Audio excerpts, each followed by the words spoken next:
Hi everyone. So my name is Amy. I'm a senior paid media specialist at Impressive. So Ashley and I will be taking through social media success in dentistry. Just for a quick recap, Ashley here is our performance director at Impressive Digital. She has over 10 years experience in the digital marketing industry and is also the president of the European Institute of Digital Marketing. So she has the full knowledge on everything digital and all the channels that it contains. For myself, I've worked in paid media and social specifically for over 5 years now, and have been with Impressive for just over 10 months. Social is my bread and butter. I love both paid and organic social media and what it can do for customers. Just a little bit about Impressive Digital. We're Melbourne's leading digital marketing agency, as well as Australia's fastest growing digital marketing agency, which is a great achievement. So we spend our days helping businesses reach their business goals through a variety of digital channels. So that includes SEO, pay-per-click, social media, and other digital channels. For social specifically, we're a Facebook marketing partner and a TikTok approved agency. So that means that we get access to the inside scoop on new products and services delivered by Facebook and TikTok, which we can pass along to our clients. Aside from those two channels as well, we do run activity through LinkedIn, as well as Pinterest and Reddit. So we'll just take you through a brief recap on the marketing ecosystem. So in terms of digital channels, you can see here that there is a whole heap of them, some of them not even included in this slide. So digital is ever expanding. You would have noticed last year as well during COVID that a lot of businesses felt the need to shift online to expand their digital presence. So it is a very competitive market, and that's why it's essential for all businesses to put their footprint down. Digital marketing is an amalgamation of all the ways that we can reach users in their day-to-day activities. So a lot of people will be spending time over 40% of their time on their phones day to day or on a computer working as well. So we just need to know when we can reach them at the most effective time. So just taking you through a brief customer journey. As an example, on a Monday, a user might search dentist near me and look through Google and click on a search ad there. And if they head to the website, they might find a pop-up for a dentist, which is subscribing them to a newsletter. So they might subscribe to the newsletter, but not make the decision to make a booking at this point. So in the whole digital marketing landscape, they might be retargeted the following day through a social ad, which provides them with incentive to make the booking. And then later down the track on a Friday, they might be served an email from the same dentist practice after their appointment, providing them incentive to book their next appointment if they refer a friend. So this is our marketing funnel that we like to play by when we build our marketing strategies. It's a 3-phase strategy where we focus on awareness, consideration, and conversion. In terms of awareness, that's the point that we're looking to seed out our brand and content to new and unaware users. So we call this prospecting, where we're just sending out just our footprint to as many people as possible. In terms of consideration, that's the point where a user is a bit more aware of the brand, but hasn't made the decision to commit or make a purchase or a booking at this stage. So we're encouraging further action from them at this point. When we seal the deal is in our conversion stage, so we might start sending them messaging, which is really conversion heavy. And the goal there is obviously to drive action from the user. So I'll pass over to Ashley to talk about social media. Brilliant. Thanks, Amy. It's kind of scary when you say that 40% of our day is actually spent online on our phones or on our desktop. And that is just slowly creeping up. I've noticed my usage year on year is just getting scarily larger. But also as I work in the digital marketing industry, it's also very exciting because it gives me more opportunities to put brands in front of people. But when we break down that ecosystem that Amy was talking about, is quite large and quite complex, but as I just mentioned, it actually gives you a huge amount of opportunities to place your brand in areas at certain times of the day for certain reasoning. And I say that because it can be a bit scary. So sometimes as people, because as people, we're the one running our advertising and our marketing efforts for our brands, we sometimes have more preference. Some people love advertising and Google and just paying for their leads, which can work really well. And we'll talk through some of that in social media. But other people love that story through email marketing and having that relationship. So it kind of depends on where you sit and what costs you can put towards marketing, but there's always something for everybody. The whole idea of tying it all together means that you can enrich the whole journey for users. And I'll talk about that a little bit more. But why social media in particular, I started off in public relations. So communication is my forte. And I now kind of had to switch it to online communication. And social media is like the forefront runner for that communication. People joined the likes of Facebook and Instagram, well, Facebook more so than Instagram, but Facebook, to stay connected with family, friends, to get stay up to date with news topics and industries that they're interested in. As Facebook became greedy, it gave us as advertisers the opportunity to push our brands out there. So now as businesses, we can have a profile almost like a human being and put our profile on Facebook for people to come and mingle with. So why that's important is it basically gives us a shop front online. And it's like, do you ever walk by, you're going down Chapel Street, and sorry, I'm from Melbourne. So if anybody else isn't from Melbourne, I'm going to use Melbourne references in this chat.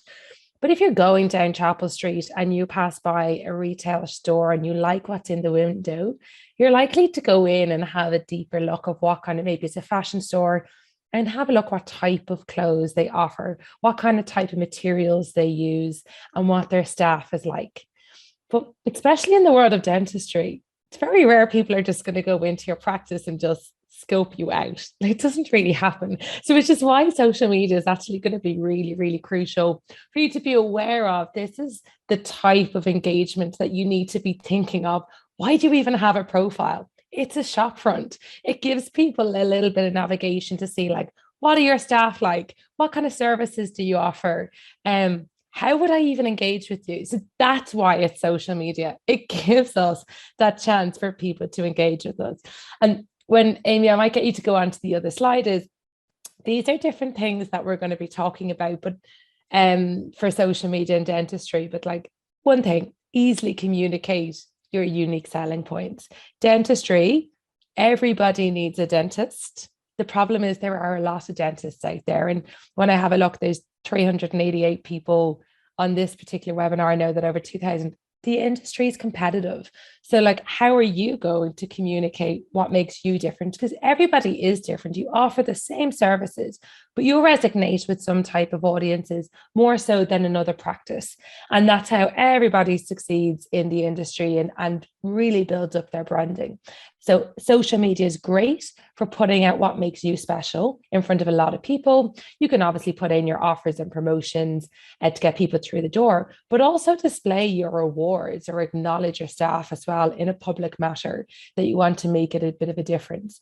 Again, we'll go through it, the ability to build relationships, connect with your audiences, connect with your existing patients, but also to try and build new prospective patients also and make them aware of your practice in their location.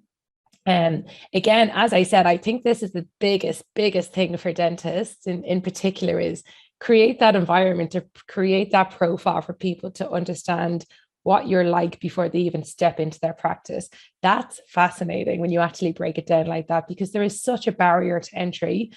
And I'm going to speak from a personal matter when it comes to dentistry. There's so much fear. There's so much worried about cost. Are people nervous? So by being able to break down that barrier straight away on a public platform is absolutely spectacular. And the good thing is organic social media is actually free. It does take your time, and so that is also a resource, but it can be quite interesting if you don't look at it as a chore. And the other good thing, apart from organic social media, paid social media advertising is really cost effective. That's the other bonus to that. Rather than trying to put an ad in a newspaper or out on a billboard, it's really, really affordable to run ads. So don't be afraid. When we talk about ads, they can all be very cost efficiently run. So then just how do we build our practice? So I'm just going to go through a couple of areas here of like, if I was trying to build my practice on social media, what are the main areas I need to look into? And I've broken it down to try and keep it simple for you to call back to if you're ever trying to build your practice presence up on social media, or it's yours, or you work for a practice. These are 4 things I want you to think of. One, conversation. How do you actually converse effectively with your customers on social media? Audience, what is your audience doing? Who is your audience? And how do you best utilize that in order to have a conversation? Then drive traffic, everything that we do. How do we get people to drive to actually visit our websites and therefore come into your clinic? And then from an online point of view, you've obviously built websites, or you have a phone call that people can click and book. How do you get those online bookings? And you'll see down the bottom, we've broken this out between organic social and organic and paid, and where they really have their importance. So the first one I'm going to touch on is conversation. So having a look at that it's so important. And as I just said, everything that we're talking about here is humans. Social media is all about human beings on the platform, and humans relate to humans. It's just human nature, as the slide says. But why this is really important, and when we look at, and I'm going to refer to, and I just want to be clear here, I'm going to refer to Facebook a lot because it's the main platform. Everything that we kind of think and we understand for Facebook can be simply changed for other channels. So things, when I'm saying like Instagram, how do we communicate through Instagram? It's using the same kind of language, but just through a bit of imagery. And the same for LinkedIn. Who's your audience there? And you might speak more about technical matters on LinkedIn, depending on who your audience is. But it's just to remember that no matter what's happening, is you're speaking to humans. So you need to make sure your conversation is relatable as a human, even though you might be coming from a brand. So how do we do that? So we need to, from a brand, make sure that we're engaging. So I've given you some content ideas, because when we're using, so if you just sit back and have a think about a Facebook profile, you all, I'm sure if you have Facebook, some people these days have deleted their Facebook, but everyone who does have a Facebook knows that they have liked business profiles on their Facebook, which means that businesses can also post posts. Now, there's nothing worse than a business shouting at you saying, I have a sale, I offer crowns, I do Invisalign. And that's it. You know, it's interesting. I'm like, okay, I didn't actually know you did Invisalign in your practice, but it hasn't really done anything to me personally. So it's really important as a business that we're changing the way we talk to people, and we say, okay, I have this information. How do you respond to that? So we're creating that two-way conversation online. And I know this, you probably have heard this so many times being in the industry you're in. It's almost like that typical meme where you see dentists, have their hands in patients' mouths, fixing them, having a full-blown conversation, but the patient can't answer back. And that's a one-way conversation where a dentist is just telling a patient all about their day. So think about that when you're doing that online. How do I encourage for a potential customer, an existing customer, to talk back to me? And here's some 6 ideas that I've put together for you. Pose a question, encourage conversation by asking questions or creating a poll. And you can do polls on Instagram so easily. If you have a story and you're sharing maybe before and after pictures, you could say, which do you prefer? You could have a poll on how many dentists have you had in your life? That to me is really interesting. How loyal are people to their dentists? And you can even do that on Facebook, but you could even ask questions of like, where are you going on your holidays?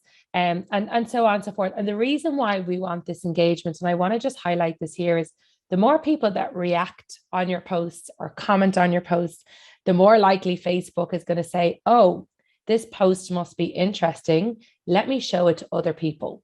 So that's why we want people to engage as well. The more people that respond, reply, and like, the more Facebook is going to show it to somebody else to see will they engage on it. So another way to do this is emojis. How many emojis do you see on posts now? Now you can react with emojis, but by actually adding in emojis into some of your ad copy or your content, means that people can like understand what you're trying to say in the post within like one or two emojis. It's amazing how like one little image can nearly say the whole thing that your post is trying to say. So use emojis a lot more and don't be afraid of them. The third thing is share testimonials. Facebook in itself is like a word of mouth. So on that first thing, if I answer a question, someone said, what are you doing for the weekend? And I answered and Amy sees it. Amy then is more than likely to kind of go, oh, this must be a dentist that Ashley trusts and likes because I've just seen her comment on it. So even that action is like a word of mouth sharing. And that's why it's important. If someone leaves you a testimonial, if someone shares an email into your practice, say, thank you so much for your service. Why don't you reply back, say, do you mind if we put this on our Facebook? Obviously ask permission, but share that testimonial, because I tell you, the more testimonials I see from people going to dentists, the more likely I'm going to choose you as my practice. Then we look at the next one then, types of engaging content. This is where I'm going to start talking about who are you as people, okay? Announcing news. So use the profile to announce, and it might be recent engagements. It might be recent, maybe someone's going on maternity leave or has a baby, and you're beginning to share a little bit of insight into the staff in your practice. And what that means is that then next time I'm sitting in the waiting room and I see the receptionist, I can kind of go, oh, you just had a baby recently. And then there's that familiarity. I suddenly feel loyal to your practice. You could also post any achievements. So anyone who has done a CBD and has now achieved the next level in the practice, or have learned more about Invisalign. I'm not really sure what kind of extra studies you can do, but by sharing that and showing that progression and allowing your customers to grow with your practice as the improvements go.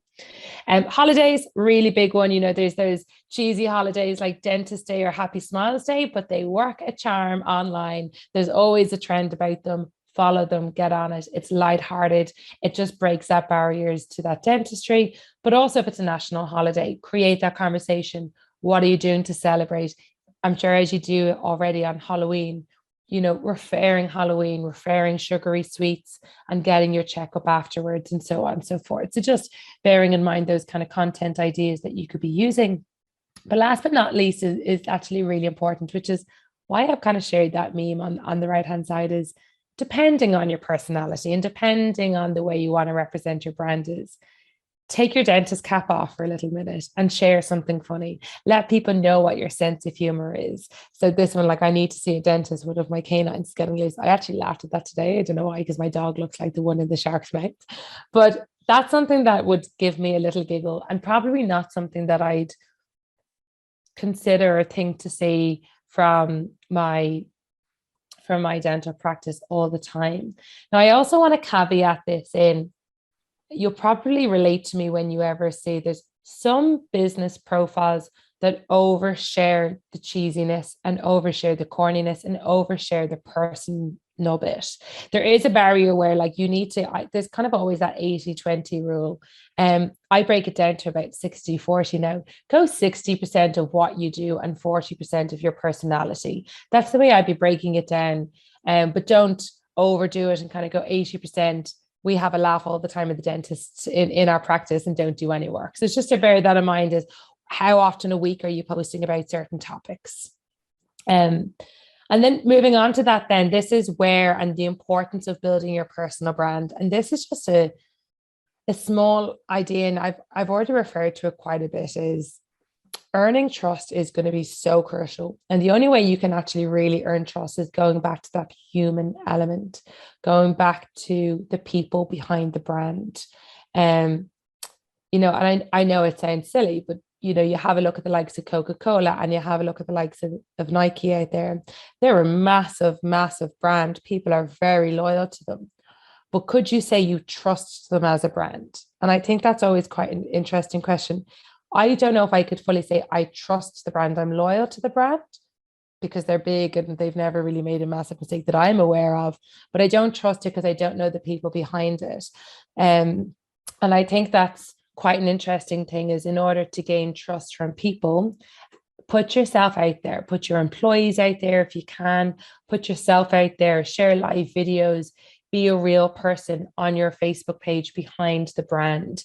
Speak from that first person and when you're posting from yourself. So if you own your dental practice, or you're talking directly to someone in your practice who just does dental implants and they're the expert in that, let them speak in the first person and give them that platform in order to allow people to enter into that trust building phase.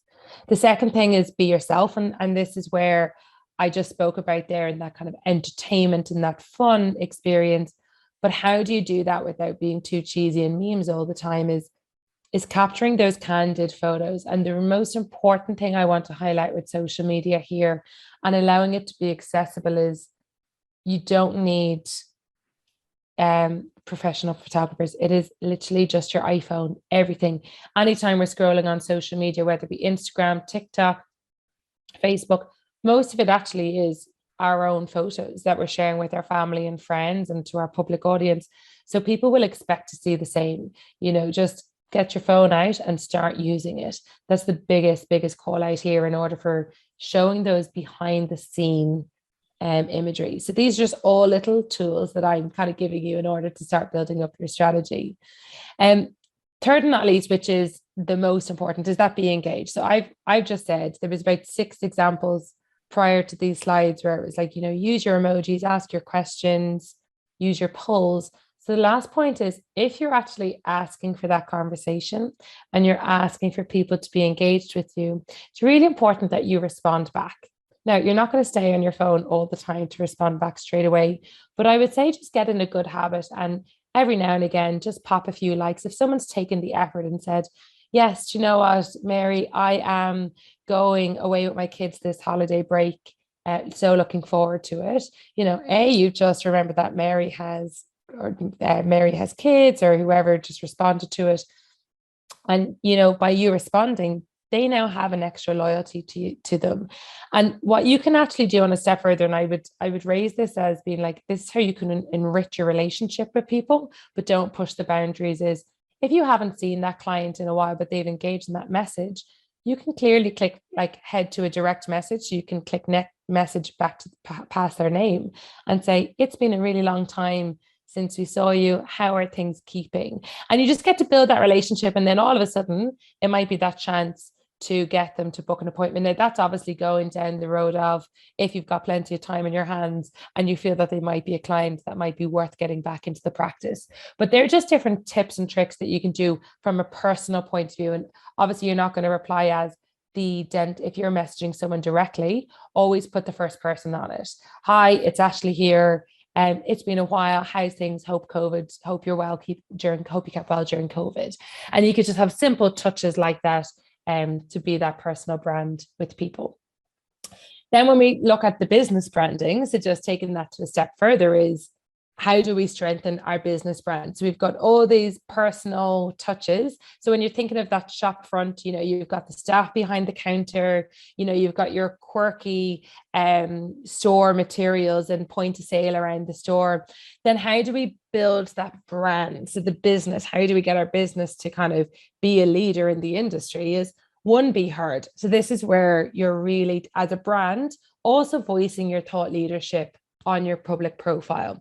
So you're sharing, maybe it's new innovations within the industry, maybe it's new research that's happening and that you're following, but you're not sure where you stand on it.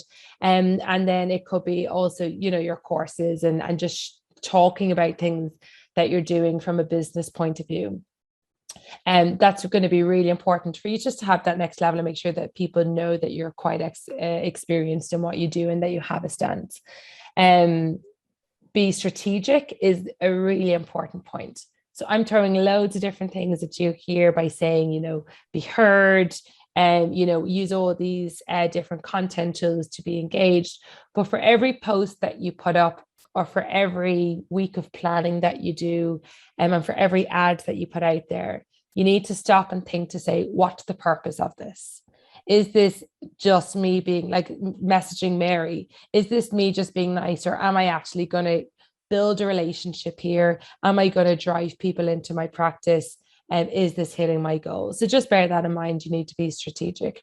And then listen and improve. If you put up a joke and you put up loads of memes straight off the bat and nobody's engaging with it, you've obviously gone too hard, too fast on that quirkiness. If you're getting no engagement, you need to look at that and kind of say, right, maybe I need to share some more personal information first before I blast out a few memes and jokes online. So that's just a little bit about that conversation, that engaging and making sure that we're talking to humans on our social channels. And as you can see, very focused on organic social posting. So they're just some hints and tricks. Now, all along in that conversation, we've been talking about talking to people. So that's where audience actually, even it becomes our first thing we need to know. We're talking about our audiences. So the best thing about social media is that we've got access to over 11 million Australians on Facebook. So I don't have the New Zealand number if there's anyone dialing in from New Zealand, but it's huge. What we're saying is we have millions of people who have access to on Facebook. So then when we go down to the next slide, then we start looking at how do we actually find our audience? And this is the best thing about Facebook. From an organic point of view, our page has some basic demographic information, but we need to dive into that further. So whenever you're thinking of social media, I want you now to think of who is your audience? Who are you talking to? So I would always start this exercise with who actually walks through your door? Who are the people booking appointments? What's their age or gender? Where are they living? Are they in 5K radius, 25K radius? What interests do they have? An interest might be a weird one, but you might understand as I go into the next couple of slides. And then life stages. Are they in their retired stage? Are they in that family having kids stage, or are they in that younger demographic? So have a list, have a note, and start writing this information down so you can begin to segment them more. So in order to help you with this process, we've actually put together 3 types of audience segmentation. And I would imagine every practice would have a couple of audience segmentations. You won't just have one audience. And I wouldn't recommend, I'd move away from having this is Susie, she has 2 kids. Make it a bit more generic. That used to be in the older marketing days. Now we actually have choices of selecting multiple audiences within similar categories. So for example, here we've gone families. Maybe your dental practice has services for kids, and maybe you have family packages, or if you don't, you can still refer to a busy mom or busy dad and busy lifestyle, that your service is quick, efficient, and close to home, and that your messaging resonates to that. So these are options that the highlights underneath here. These are things that we can choose when we're paying for our advertising. So I just want to disclaim that when we're setting up an ad campaign, we'll say, right, okay, I want this ad to go to a male or female who are 30 plus.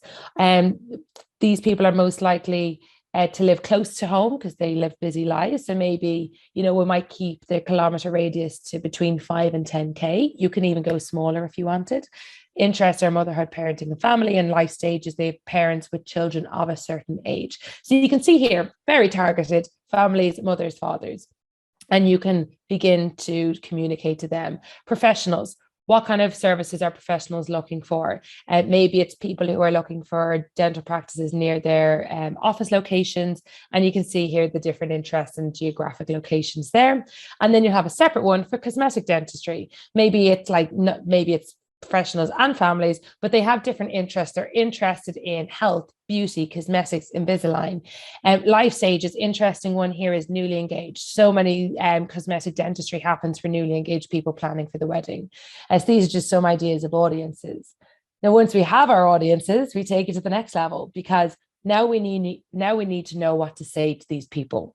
And this is where it becomes quite efficient in getting those conversions when we personalize that message. So we've actually put together some examples of messagings that you would say to these audience groups.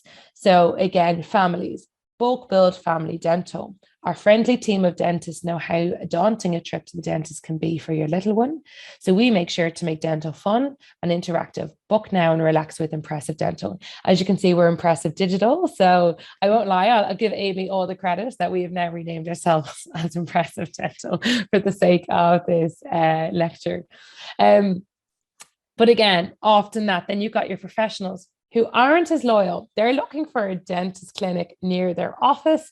So we're going to go in there with an incentive, 10% off general checkups. We all know the importance of a winning smile. And then you go into what services you offer. So you can see very different type of messaging to the two different audiences.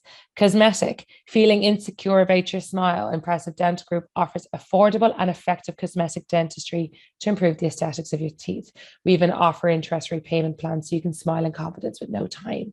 So that's just really important for when you're putting messages out there, that you're speaking to the relevant audience groups. And this goes beyond paid. If you think of your organic posts, every now and again, have a post to families, make credit to them. We know you have busy lives. Come in and see our experienced dentist and we'll put your kids at ease, whatever that message is, but call out your individual segments too.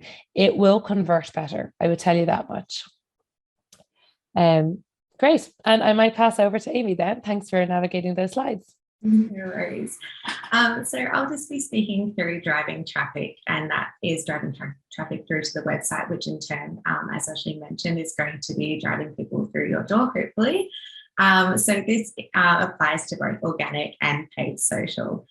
So a lot of the content ideas, as Ashley mentioned, might be something that you would post organically. The middle segment there between that is sponsoring that post. So you can use those targeting options for more people to see it.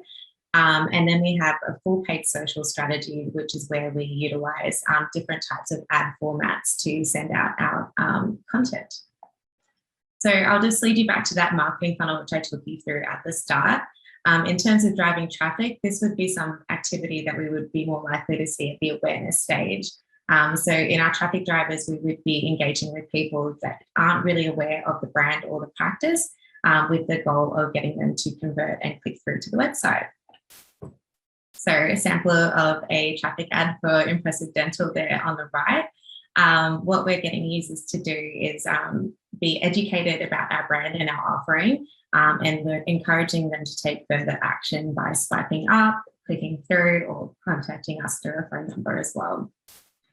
At this stage, we want to educate the users and showcase our USPs, especially as Ashley mentioned, dentistry is a very competitive market as well. So we could talk to things like being bulk billing, being quality, affordable, convenient, or local.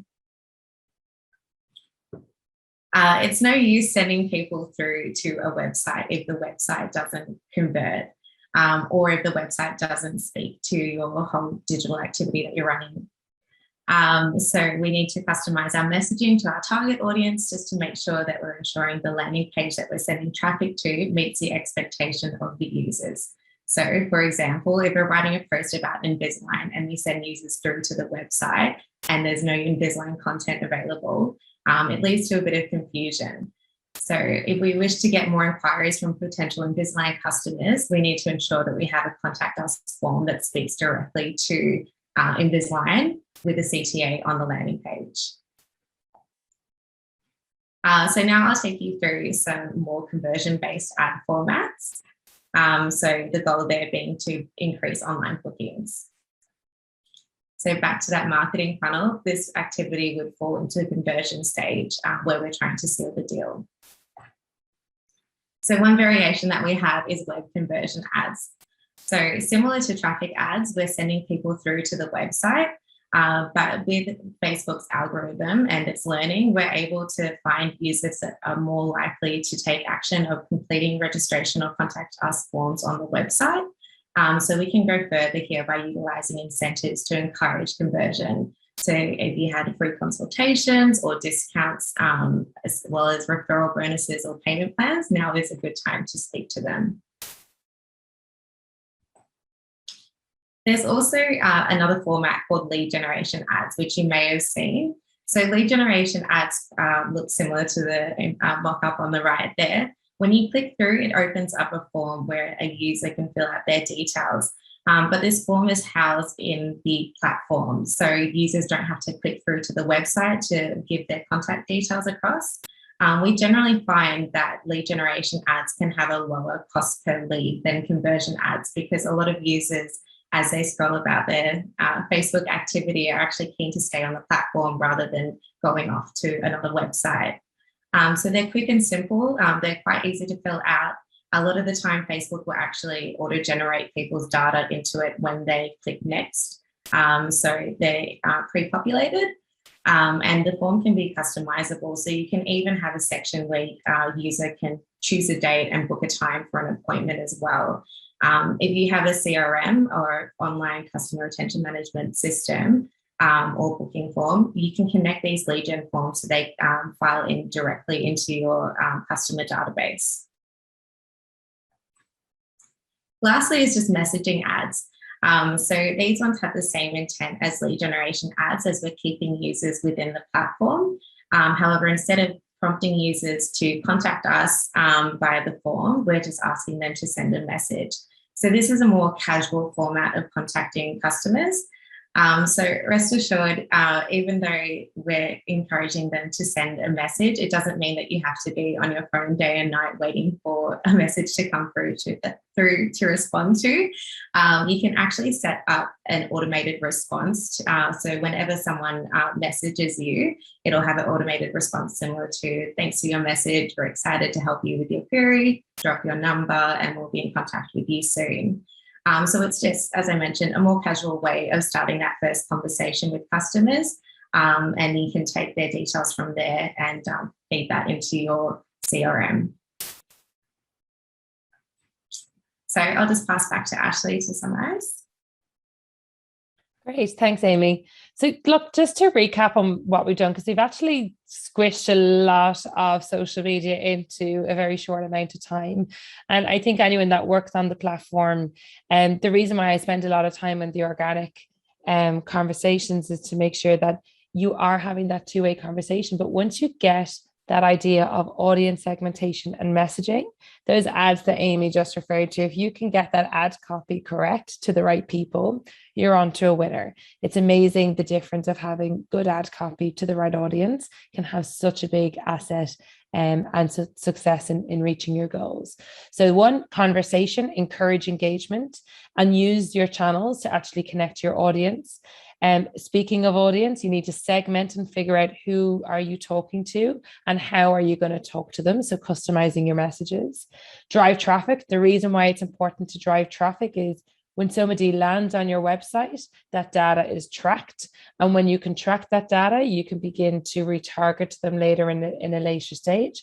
But also don't forget to monitor the performance. If someone's landing on your website, if you're getting 1,000 clicks to your website and only one person converts, you might want to figure out, okay, what's wrong with our booking form? Are we actually capturing all the data? And that's the importance of just being aware of having a look at your data that you're receiving. And last but not least, use the various types of ads to drive conversions. And they're really powerful on social media, the type of advertising that we do. And the reason why, as Amy mentioned above, Impressive is one of the fastest growing agency in Australia is because we focus on performance, that last bit of the funnel, those conversions.